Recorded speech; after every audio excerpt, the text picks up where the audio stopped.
it fast. Right here on the Anycast. Make it strong, make it last. Right here on the Anycast. All right, I'm excited. I'm here with Mike today, who we just bumped into each other at the Podcast Movement Expo conference in Washington, D.C., not in Washington, D.C. Recently. Mike, how's it going? It's fantastic. And I'm so glad we got to meet at that event. It's my first time going to Podcast Movement. Before we get started, who are you? How did you get here? And 2 minutes on what, if anything, you'd like to sell so that people can fast forward 2 minutes and avoid the pitch. Yeah, so I'm Mike Allton. I live in St. Louis. I've been creating content for over a decade. I've had side business and full-time gigs simultaneously for that entire period.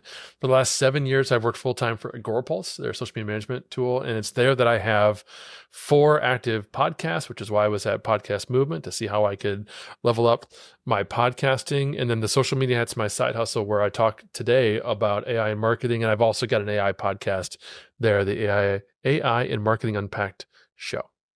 Awesome. That was very condensed. Everybody who fast forwarded 2 minutes is going to miss the next part of this conversation. That's right. Yeah, you got to go back and you got to figure it out. You got to hear me say my pitch 3 times. Why don't we just sit here and say nothing for another minute and 20 seconds so everybody can catch up? I feel like it's predictable, but I want to dive right into AI. Like, one of the major areas where AI can contribute right away is marketing. And lucky for us, that is at least your day job ballywick, or some of your day job ballywick. So talk about marketing today, and number one, how podcasting fits into that, since we're coming off the heels of the show, and how you've seen that change over the last little bit and what you see in the future. And then number two, how do our new AI overlords fit into today's marketing landscape? Like, how does that make today's marketers more productive than ever? Well, it's a great segue, because a moment ago you were asking me about how do we keep humanity and all these different things, right? How do we keep our humanity when there's just so much prevalence of computers and technology empowering us, doing things for us, that sort of thing. And this, what we're doing right now, is a great example of how you keep the humanity involved, because great marketing starts and ends with relationship building, whether it's, one-on-one or one-to-many. And that's really challenging, if not impossible, to do when a human's not involved. Right. So podcasting is a great example of a medium of marketing where you're focusing on the human relationship and you're building that relationship, whether it's you and me building the relationship together, and to heck with anybody who happens to be listening to this show, or you're using the podcast as a medium to come across as authentic and authoritative and hopefully build a relationship with the listener, which is terrific, because you're in their ear, for 20, 40, 60 minutes a week. And so there are wonderful ways then that we can bring AI alongside of us to help us and make sure that as a marketer, as much of my time as possible is focused on the relationship building and all the other stuff that has to be done in order to carve out that hour or 2 hour or 4 hours a day for relationship building. I'm either speeding up that time or I'm totally farming it out to AI. So as an example, I think I mentioned I have 4 active podcasts at Agorapulse. Last quarter, I actually had 5, and we put one on pause. But I've got 4 active podcasts, which means every day I'm interviewing people. And I used to spend 2 hours preparing for every single interview. I would research the guest. I had them fill out a form so I'd know all about them and what they want to talk about. And I'd think about what they want to talk about and their expertise and what I've talked about in the past and my target audience. And I'd come up with a framework for the show. And I'd come up with questions for the guest, all of which I'd share with them in advance, because I'm mostly talking to prospects of Agorapulse or existing customers of Agorapulse. And typically these are not people who are doing podcast interviews. I am often the very first time anyone has ever interviewed them. They'll tell me that, which means they're often nervous, right? And so I like to give them as much as I can up front. So that's not to get into a debate about, whether you should or should not give questions in advance. But once I discovered how to use artificial intelligence, and how to build a custom GPT where it's basically a set of instructions that I've developed alongside of AI so that it knows, oh, all right, today we're building a podcast framework. That's the project we're working on today. And it knows to ask me certain questions like, who are you interviewing today? Oh, I'm interviewing Matt. Okay, cool.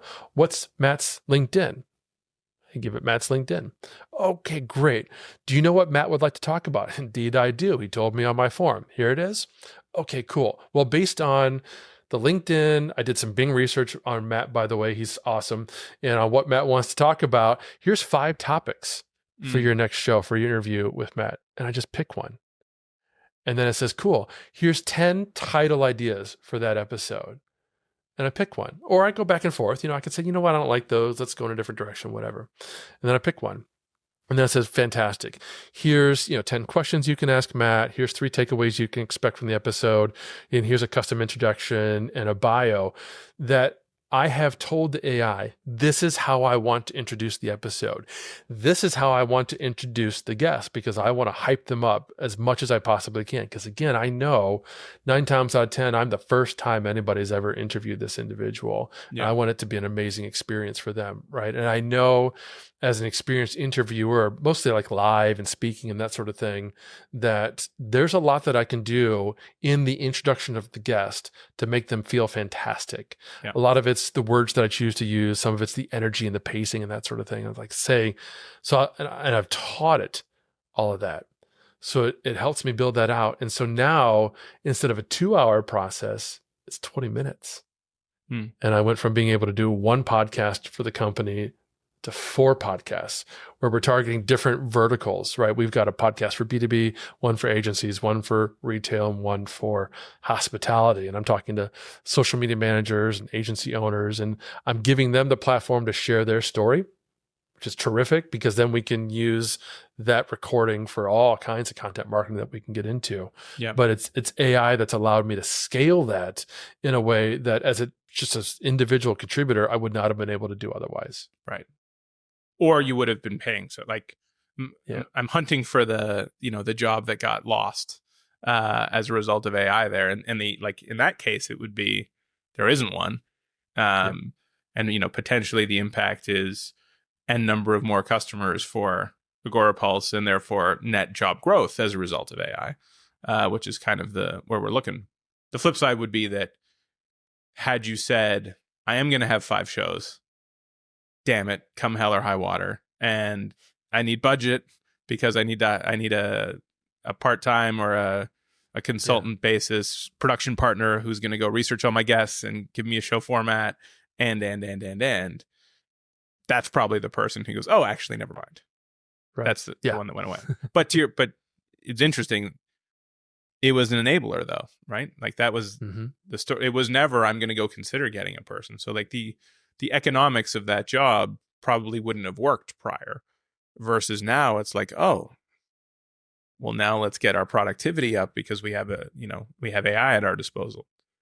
That's exactly right. I launched 1 podcast in Q1, then I launched 2 more in Q2. And because of the process, I was able to have frank conversations back and forth with my CEO. That's who I report to. And so come Q3, he's like, well, let's add 2 more podcasts. And for me, that was no problem. I mean, my other primary takeaway there is you're way more prepared for your podcast than I am for mine. So that's a good thing. These are my show notes. Well, Mike Allton, thank you so much for your time. This was great. I hope to see you sooner than later somewhere. And if not, I'll be watching and listening. Sounds great. Thank you so much for having me. I appreciate it. This is different, another round, so much more to talk about. Gonna aim to satisfy with help from CacheFly. Get to it fast. Right here on the Anycast. Make it strong, make it last. Right here on the Anycast. The Anycast podcast, brought to you by CacheFly.